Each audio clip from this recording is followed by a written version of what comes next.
அனுரகுமார திசாநாயக்க ஜனாதிபதியாக பொறுப்பேற்ற பின்னர் இலங்கை அரசியலில் பரபரப்பையும் சலசலப்பையும் ஏற்படுத்தியிருக்கிறது. அரசியல்வாதிகள் அஞ்சி நடுநடுங்க வேண்டிய சூழ்நிலைக்கு தள்ளப்பட்டிருக்கிறார்கள். அனுரகுமார திசாநாயக்க எடுத்திருக்கின்ற அதிரடி முடிவுகள் இலங்கை வாழ் மக்களிடையே பேசு பொருளாக தற்போது மாறியிருக்கிறது. அனுரவினால் கொண்டுவரப்பட்ட 23 தீர்மானங்களில் முக்கியமாக நீதி நிர்வாக கட்டமைப்பு சார்ந்தும் அரசியல்வாதிகளுக்கான சலுகைகள் குறைப்பு சார்ந்தும் ஏற்றுமதி மற்றும் இறக்குமதி செய்யப்படும் பொருட்களின் விலை குறைப்பு உட்பட பல முக்கிய அம்சங்கள் உள்ளடக்கப்பட்டிருக்கின்றன. இவை தவிர நாட்டில் அதிகரித்துள்ள ஊழல் மோசடிகளை உடனடியாக நிறுத்துவதே அனுரவின் பிரதான குறிக்கோள் என்பதை அவரது நடவடிக்கைகள் கோடிட்டு காட்டுகின்றன. சரி, அது இவ்வாறு இருக்க நேற்றைய தினம் 15 அமைச்சுக்களுக்கான பொறுப்புகள் ஜனாதிபதி உட்பட 4 பேருக்கு வழங்கப்படும் என தெரிவிக்கப்பட்டிருந்தது. அதில் தேசிய மக்கள் சக்தியைச் சேர்ந்த 3 அமைச்சு பொறுப்பு பகிர்ந்தளிக்கப்பட உள்ளதாக தகவல்கள் வெளியாகியிருந்த நிலையில் ஜனாதிபதி அனுரகுமார திசாநாயக்கவினால் கலாநிதி ஹரணி அமரவீர பிரதமராக நியமிக்கப்பட்டதுடன் நீதித்துறை, கல்வி, தொழில்நுட்பம், சுகாதாரம், விஞ்ஞானம் மற்றும் முதலீட்டு அமைச்சுக்களும் அவர் வசம் வழங்கப்பட்டது. மறைந்த முன்னாள் பிரதமர் ஸ்ரீமாவோ பண்டாரநாயக்கோவுக்கு அடுத்ததாக இலங்கையின் 2வது பெண் பிரதமர் ஹரணி அமரவீர ஆவார். இவர் திறமை மிக்கவராக இருப்பினும் முக்கிய பல அமைச்சு பொறுப்புகள் இவர் வசம் வழங்கப்பட்டுள்ளமையினால் அந்த பொறுப்புகளை எப்படி கையாளப் போகின்றார் என்பது சற்று கடினமான விடயம்தான். அனுரவின் ஆட்சியில் குறைந்தது 20 அமைச்சர்கள் நியமிக்கப்படுவார்கள் என எதிர்பார்க்கலாம். இரவோடு இரவாக பாராளுமன்றம் கலைக்கப்பட்டு எதிர்வரும் டிசம்பர் மாதம் பொதுத் தேர்தல் இடம்பெறும் என அரசாங்கம் அறிவித்துள்ள நிலையில் பாராளுமன்ற தேர்தலை ஐக்கிய தேசிய கட்சி மற்றும் ஐக்கிய மக்கள் சக்தி இணைந்து கூட்டாக போட்டியிட உள்ளதுடன் ஏனைய கட்சிகளை தம்முடன் இணைப்பதற்கு ரணில் மந்திராலோசனை நடத்தி வருகின்றார். அனுர தலைமையிலான தேசிய மக்கள் சக்தியை பலவீனப்படுத்த வேண்டும் என்பதே பல குள்ளநரிகளின் பாரிய திட்டமாகும். அனுரவின் அதிரடி முடிவால் முன்னாள் அமைச்சர்கள் மற்றும் ராஜாங்க அமைச்சர்களின் சொகுசு வாகனங்கள் காலிமுகத்திடலில் குவிக்கப்பட்டுள்ளன.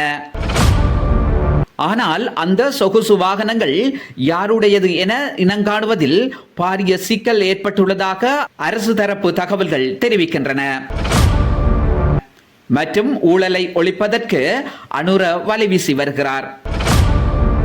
முதற்கட்டமாக தேசிய கல்வி நிறுவனத்தின் பணிப்பாளர் கைது செய்யப்பட்டிருக்கிறார். அவரது தகவலுக்கு அமைய இன்னும் பலர் கைது செய்யப்பட உள்ளதாக குற்றப்புலனாய்த்துறை திணைக்களத்தை மேற்கோள் காட்டி தகவல் வெளியாகியுள்ளது. அண்மையில் இடம்பெற்ற 5ஆம் ஆண்டு புலமை பரிசில் பரீட்சை வினாத்தாள்கள் வெளியில் கசிந்ததன் காரணமாகவே அவர் கைது செய்யப்பட்டிருக்கிறார். இது ஊழல்வாதிகளுக்கு விழுந்த பேரிடியாகும். அதே நேரம் பசில் ராஜபக்ச நாட்டை விட்டு வெளியேறிய நிலையில் முன்னாள் ஜனாதிபதி கோட்டாபய ராஜபக்ச நாட்டை விட்டு தப்பி ஓடியதாக தகவல் வெளியாகியிருக்கிறது.